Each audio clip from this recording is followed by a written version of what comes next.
میرے پیارے بھائیوں اور بہنوں، السلام علیکم۔ ہمارے معاشرے میں ڈرامے دیکھ دیکھ کر ہمارے معاشرے میں بھی ایک خاص قسم کا کیڑا پیدا ہو چکا ہے، اور وہ کیڑا ہے میرا پریوار کا کیڑا۔ پہلے 3 خاندان اکٹھے رہتے تھے۔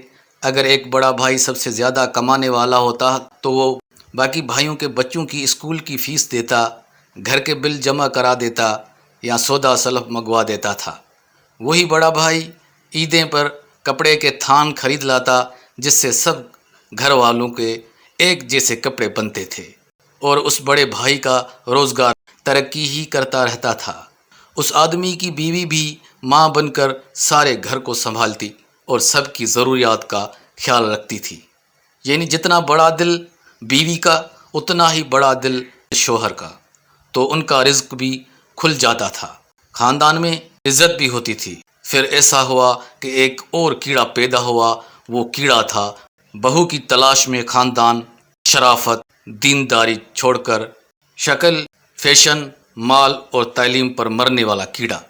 ایسی کم ذات حسیناؤں بہو بنا کر جب گھروں میں گھسائی گئیں تو انہوں نے رنگ دکھانے شروع کیے۔ پھر میرا پریوار والا کیڑا بچوں کے ساتھ ہی پیدا ہونے لگا۔ ارے تم نے ٹھیکہ اٹھایا ہوا ہے ان کے بچوں کا، میرے بچوں کا حق تم انہیں نہیں کھلا سکتے۔ ارے تمہاری بہنیں کب تمہاری کمائی پر عیش کریں گی، میرے بچوں کا حق تم انہیں نہیں کھلا سکتے۔ ارے ہم نے کوئی یتیم خانہ نہیں کھول رکھا، میرے بچوں کا حق تم انہیں نہیں کھلا سکتے۔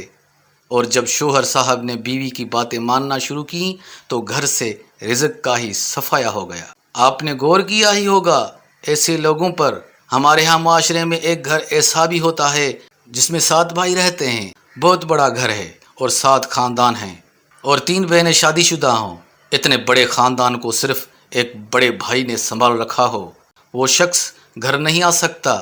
سارا وقت زمینداری، کھیتوں کی دیکھ بھال، لوگوں کے مسائل سننا، حل کرنا، خاندان کے سارے معاملات اور سب کے بچوں اور بیویوں کی ضروریات کا خیال رکھنا، کھانا پکانے سے لے کر تعلیم اور سب کو اتفاق سے رکھنا ہے، یہ سب اس کی بیوی کو کرنا ہوتا ہے۔ بیوی زیادہ عمر کی نہ ہو، نہ ہی کوئی بہت حسین ہو، نہ ہی زیادہ تعلیم یافتہ، مگر مشقت اور عدل اس کے چہرے سے ٹپکتے ہیں، اور اس کے زندہ دل کہے اور ہنستا مسکراتا چہرہ اس سے محبت کرنے پر مجبور کر دیتا ہے۔